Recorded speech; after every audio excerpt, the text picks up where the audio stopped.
Buenos días a todos, muchísimas gracias por venir a escucharnos, gracias a Nan. Y yo encantado de venir a este edificio que lo hicimos hace unos años y hacía mucho que no venía.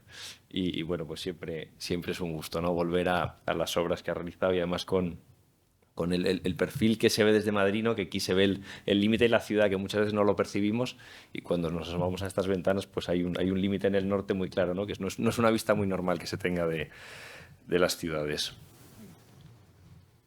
Bueno, a ver. Perdonad. ¿Es el rojo? No. Vale, bueno, queríamos hablaros hoy de sostenibilidad, tendencias y algún edificio, ¿no? Un caso de estudio o muestra de edificios que hemos ido haciendo. Nosotros llevamos una trayectoria preocupados por la sostenibilidad desde el inicio del estudio.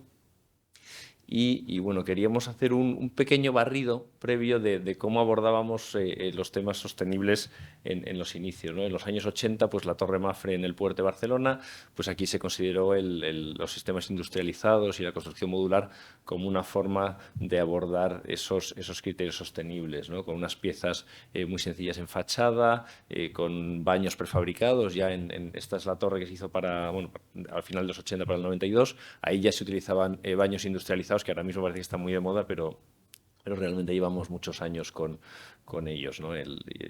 La industrialización se consideró como uno de los hitos de sostenibilidad. En los años 90 participamos en un concurso de Sanitas.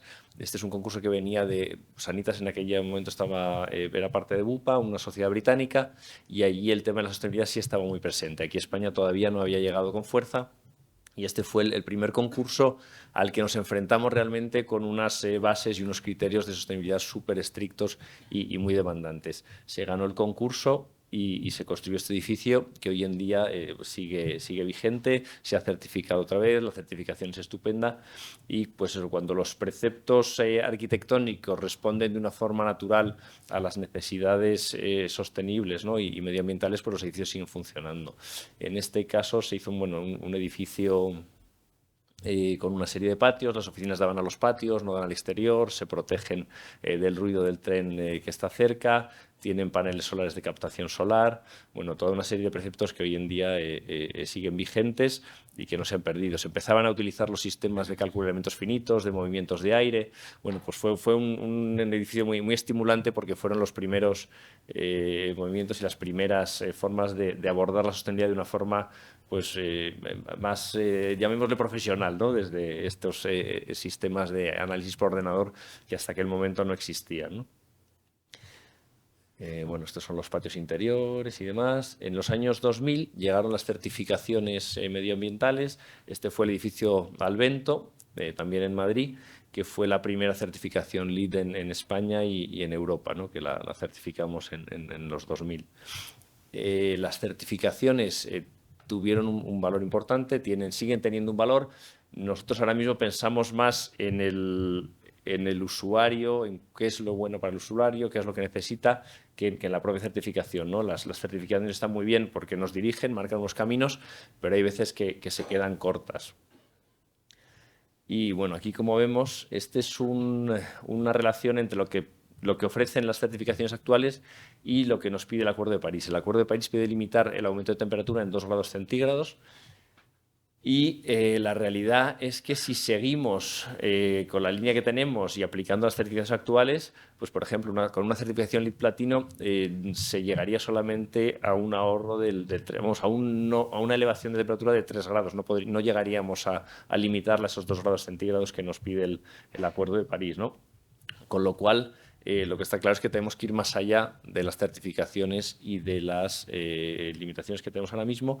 Y como han comentado antes mis compañeros, el objetivo de los net zero, de los 30 y los 50, que ahora hablaremos de ellos, pues nos ponen en un marco pues complejo de abordar, ¿no? Porque las exigencias van a ser tremendas.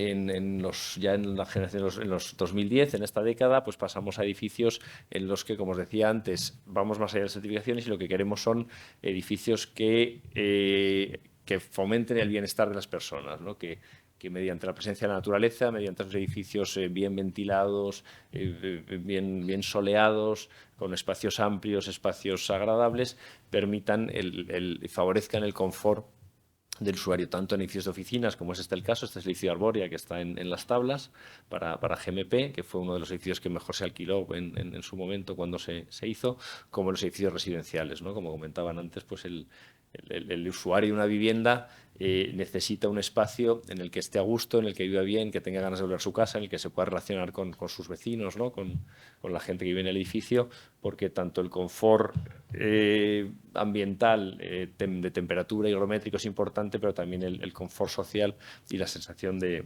ese confort. Eso es, al hilo de estas relaciones, os voy a comentar un tema que no me lo sé de memoria y por eso os lo traigo, que es la certificación Levels, que es otra certificación europea que genera un marco común en la Unión Europea de indicaciones básicas de sostenibilidad, ¿no?, para edificios residenciales y de oficinas.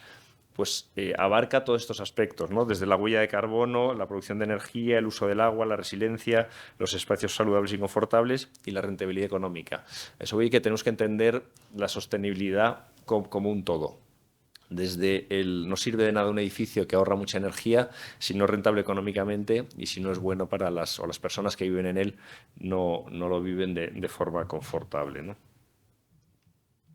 Bueno, esto seguimos con el edificio Arboria, ¿no?, en el que veis esas naves sin pilares, esos edificios, esos espacios abiertos, súper flexibles, ¿no? Esa flexibilidad que permite edificios de este tipo en su uso y que luego veremos en otro caso, pues hacen que esos cambios de uso, esas posibilidades de utilizar los edificios de otras maneras sin tener que demolerlos o sin tener que hacer nuevas intervenciones, pues también favorecen la huella de carbono en esos procesos. Otro enfoque, este es un cuadro en el que explicamos pues las diferentes necesidades que tiene un edificio, ¿no? Cómo actúa sobre las personas en función de los ejercicios, confort, alimentación, pues aire, agua, todos los elementos que tienen influencia en las personas que habitan esos edificios, ¿no? Y cómo van aplicándose o actuando sobre los diversos sistemas de la persona. La certificación WELL es una certificación pues, que va más orientada al individuo y no tanto al concepto energético del edificio. Como hablábamos antes, ¿no?, tenemos los edificios casi nulo, los edificios net cero en operación y los edificios net cero en toda su vida, que es hacia lo que tenderemos a ir. Todas estas directivas vienen de Europa, las vamos a ir asumiendo poco a poco. El primer hito que tenemos es el del net cero en operación y para el 2050 el net cero en carbón, tanto en operación como en construcción del edificio como en la vida útil del mismo, ¿no? Son objetivos, como os he dicho, súper demandantes y ahora os explicaré un poquito en el detalle por qué son tan demandantes y difíciles de llegar a ellos. Bueno, aquí podemos ver otro gráfico del ciclo de vida de los edificios y los materiales, ¿no? Como comentaban antes mis compañeros, pues ya han hecho un resumen importante, ¿no?, de materiales, usos y diferentes temas, no vamos a ahondar en ello. Este es un ejemplo de un edificio en el que hemos conseguido el net cero en operación. Esto es un edificio en Madrid. Es una reforma de un edificio existente, con lo cual no hay gasto en el consumo de energía en la fabricación de una estructura nueva porque se reutiliza la ya existente, ¿no? La reutilización de edificios, la regeneración urbana son elementos que siempre nos van a ayudar a disminuir la afección de la huella de carbono de unos edificios de obra nueva, ¿no?, en los que luego veremos otros ejemplos. En este caso, pues se consigue con una fachada norte y sur totalmente diferenciadas, ¿no? Una fachada sur con unos aleros que nos protegen del sol y una fachada norte pues mucho más permeable, ¿no? En estos casos, pues esa diferenciación nos permite reducir el impacto o las necesidades de consumo energético de los edificios. Este es otro caso en el Paseo de la Castellana, en el que se utilizó una fachada activa, que es la misma fachada que tenemos en este edificio. Son unas fachadas que funcionan con una recirculación de aire entre los dos vidrios, entre el vidrio interior y el vidrio exterior, ¿no? El vidrio exterior sirve de barrera contra las condiciones climáticas que tenemos fuera y el vidrio interior nos relaciona con la parte del edificio. El aire que tenemos en la oficina se recircula por la fachada, se recogen las unidades de aire de tratamiento de aire interiores y de esa forma generamos un colchón en el que se produce ese intercambio de temperaturas entre lo que pasa afuera y lo que pasa dentro, ¿no?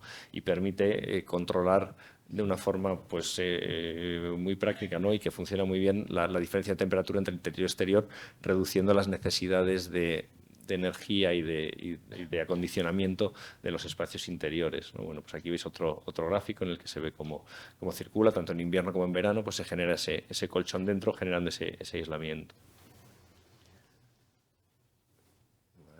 Bueno, sistemas activos.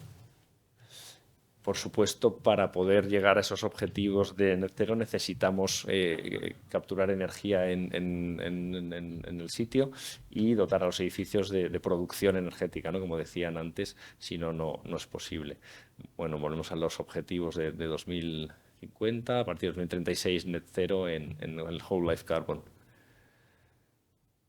En Francia sí que tiene una reglamentación mucho más avanzada que la nuestra, ya están hablando de los consumos de la huella de carbono. Los objetivos son llegar a esos 490, 500 kilos equivalentes de carbono en vivienda colectiva. Todavía estamos muy lejos de ello, ¿no? Vamos a ir acercándonos, pero la distancia a la que estamos ahora mismo pues es muy importante. Esto nos va a obligar a repensar cómo hacemos los edificios. En este gráfico podemos ver cómo afectan las diferentes partes de la construcción del edificio a la huella de carbono. Si veis, el gris oscuro es la estructura. En la última columna es una estructura de paneles CLT de madera en el que desaparece ese componente de huella de carbono debida a la estructura y seguimos en 630, o sea, seguimos lejos del objetivo final, con lo cual significa que simplemente utilizando estructuras de madera no vamos a llegar, que es una cosa fantástica, nosotros los utilizamos, hemos hecho edificios, pero es necesario ir un paso más allá, o sea, nos obliga a repensar cuál va a ser el uso de todos esos materiales, cómo los vamos a utilizar y cómo vamos a llegar a cubrir estos objetivos que son muy importantes. El One Click es la herramienta que utilizamos nosotros para medir la huella de carbono, pero necesitamos los DAB, las declaraciones ambientales de producto, que hay muchos materiales que todavía no la tienen, ¿no? Desde aquí pues les pedimos a los industriales pues que lo vayan incorporando a sus catálogos, porque si no, no es posible, ¿no?, generar esta información o trabajar en esta línea. Bueno, otro gráfico de la huella de carbono de los edificios en función de los diferentes elementos. Por ejemplo, simplemente en fachadas, en el edificio que comentábamos anteriormente, el hecho de que los montantes verticales de las fachadas en vez de aluminio sean en madera, pues siendo un edificio de rehabilitación en el que solo se actúa en la fachada y en los sistemas mecánicos, pues hace que el impacto de la huella de carbono baje muchísimo, ¿no?, porque la fachada se lleva un porcentaje muy importante con esa madera. Este es el edificio que hicimos para Acciona en Méndez Álvaro, el edificio Ombú, en el que reconvertimos una nave industrial antigua, y dentro todo lo que son los forjados de las nuevas oficinas se hicieron con madera, con CLT y pilares de pino. Pues este es un edificio en el que pues la reducción de la huella de carbono es fantástica, no es magnífica, porque la fachada exterior ya es existente, con lo cual no se ha construido nueva, solamente se ha mantenido, y todo el interior, toda la estructura interior del edificio se ha realizado en madera, con lo que eso conlleva, ¿no?, como ya lo han explicado anteriormente mis compañeros muy bien. Bueno, ahí como decíamos antes, sin rentabilidad económica no hay nada. Ahora mismo, hasta hace poco, que alguien preguntaba si las promotoras o los clientes nos hacían caso, ya nos hacen caso, porque si no los bancos no les dan dinero. Con lo cual, los criterios ESG son premisa fundamental en los próximos años, y entonces pues ya es un hecho, ¿no? Ya estamos aquí y ya no hay vuelta atrás, ¿no?, desde el momento en el que pasa a ser un requerimiento económico. Por ejemplo, en Estados Unidos también hay una tendencia muy clara a que los edificios premium, ¿no?, con un lifestyle en el que la presencia vegetal, los beneficios muy buenos para los clientes, tienen unas rentas del 133% frente a la media de otros edificios, ¿no?, en Nueva York, por ejemplo. Con lo cual sí que la demanda de los clientes claramente va en esta línea, ¿no? Ya se han dado cuenta de que los edificios tienen que responder a criterios sostenibles, criterios de respeto al medio ambiente, y realmente se está notando en la demanda que hay por este tipo de edificios en un mercado como el norteamericano. Bueno, esta es una reforma de un edificio en Madrid, era un edificio pues ya muy abandonado, en desuso, ¿no? Como un poco atractivo, y se ha reconvertido en un edificio que por la flexibilidad que se dotó salía para edificio de oficinas y no ha llegado a alquilarse como oficinas y se lo ha quedado una universidad. Pues esa posibilidad de que los edificios tengan diferentes usos y sean muy flexibles en el futuro, pues también entendemos que es una parte muy importante de esa sostenibilidad económica, medioambiental y social. Vamos a ir terminando. Este es el interior del edificio. El exterior, pues muy verde, ¿no? Esa presencia vegetal, pues que permite trabajar la isla de calor, ¿no? Recoger CO2 y a la vez generar ese bienestar en las personas que van a trabajar. Este es el edificio que estamos haciendo en Oria, en Clesa, que bueno, desde aquí se ve el enclave, y es un edificio en el que se está trabajando el Well Community, que es una nueva certificación de cómo trabajar y cómo el entorno debe fomentar esas relaciones entre los diferentes usuarios del edificio. Y para cerrar, bueno, pues este otro edificio que estamos haciendo en Barcelona, con la reforma y la rehabilitación de un edificio comercial para recuperar su uso de oficinas en las plantas altas y mantener el uso comercial en la parte baja del edificio, ¿no? Es otro edificio en el que, bueno, pues como hemos dicho antes, la huella del carbono se minimiza en el momento en el que estamos reutilizando pues muchísimos de los elementos que ya existían. Y pues nada, quedarnos con la idea de que tenemos un reto por delante mayúsculo, pero que yo creo que entre todos vamos a poder sacarlo adelante, ¿no? Pues muchísimas gracias.